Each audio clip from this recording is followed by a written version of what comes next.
పాత్ర ఎరిగిన దానం. ఒక కథ చెబుతాను. ఒక పెద్దాయన ఆకలి బాధతో నడవలేక నడుస్తూ గుడి దగ్గరకు వెడితే ప్రసాదమన్నా పెడతారని, ఆకలి తీర్చుకుందామని ఆశతో నడుస్తూ దారిలోనే ఓ పక్క కూర్చునిపోయాడు. కాళ్ళు పట్టు వదిలేసినాయి. కళ్ళు తిరుగుతున్నాయి. నోరు పొడిబారిపోయింది. ఎవరైనా ఆకలి దాహం తీరుస్తారని ఒక గిన్నె ముందు పెట్టుకుని కూర్చున్నాడు. అమ్మా ఆకలి అని అడిగే ఓపిక లేక చలికి వణికిపోతూ చూస్తున్నాడు. చాలామంది భక్తులు గుడికి వెడుతూ తోచింది వేస్తున్నారు. కొంతసేపటికి గిన్నె డబ్బులతో నిండిపోయింది. అతని కడుపు మాత్రం నిండలేదు. ఆకలితో మూలుగుతున్నాడు. ఒకతను ఆ ముసలోడికి కళ్ళు కనిపించకుండా ఆ గిన్నె నిండా డబ్బులు దాచుకోవటం లేదు పోయేలా ఉన్నాడు అనుకుంటూ ఆ గిన్నెలో డబ్బులన్నీ తన సంచిలో వేసుకుని వెళ్ళిపోయాడు. ఇదంతా మరొకతను చూసి దగ్గరకు వచ్చి చూశాడు. మాసిన గడ్డం, తల, చినిగిన గుడ్డలు, దుర్వాసన కొడుతున్నాడు. చిన్నగా మూలుగుతున్నాడు.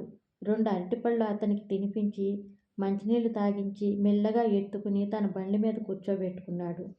తీసుకువెళ్ళి షేవింగ్ షాప్లో కూర్చోబెట్టి ఆ తాతకి గడ్డం, తల అంతా క్లీన్ చేయాలని చెప్పి తను వెళ్ళి షాంపూ, సబ్బులు, తుండు, బట్టలు, దుప్పటి తీసుకువచ్చాడు. అతనికి స్నానం చేయించి తుడిచి మంచి బట్టలు వేసి హోటల్కి తీసుకువెళ్ళి మంచి వేడివేడి భోజనం పెట్టి కళ్ళు సరిగా కనిపించనని అతనికి తనే ప్రేమగా తినిపించాడు. దుప్పటి కప్పి ఆసుపత్రికి తీసుకువెళ్ళి కళ్ళకు అద్దాలు వేయించి బండి మీద కూర్చోబెట్టుకున్నాడు. మీరు ఎక్కడికి వెళ్ళాలి తాతగారు అడిగాడు. సమాధానం లేదు. మీరు ఎక్కడికైనా ఎవరైనా ఉన్నారా అని అడిగాడు. సమాధానం లేదు. వృద్ధాశ్రమం ముందు ఆపి, ఈ ఆశ్రమంలో మీకు ప్రశాంతంగా ఉంటుంది. ఏ లోపం లేకుండా చూసుకుంటారు. బండి మించి దించి మళ్ళీ అడిగాడు. మీకు నిజంగా ఎవరూ లేరా అని. బాబు, నాకు పిల్లలు ఉన్నారు. నేను బ్రాహ్మణుణ్ణి.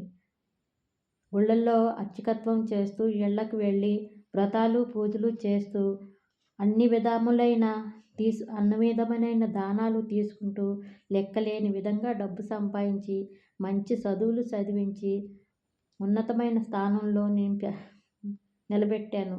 వారు నా ఉనికి మర్చిపోయారు. భార్య తనువు సాలించింది. ఒంటరిగా ఇలా మిగిలిపోయాను అని బాధగా చెప్పారు. బాధపడకండి. ఈ ఆశ్రమంలో ఉండటం మీకు ఇష్టమే కదా అన్నాడు. అంతకంటే మంచి అవకాశం ఏముంది బాబు అన్నాడు. సరే, మీకు అద్దాలు వేశాక కళ్ళు బాగా కనిపిస్తున్నాయా అని అడిగాడు. కనిపిస్తున్నాయి బాబు. నీ రూపం అణువు నుండి అనంతం నిండి ఆకాశమంతా ఎత్తుగా దిక్కులన్నీ వెలుగులు వెదజల్లుతున్న విశ్వరూపం నీలో కనిపిస్తుంది.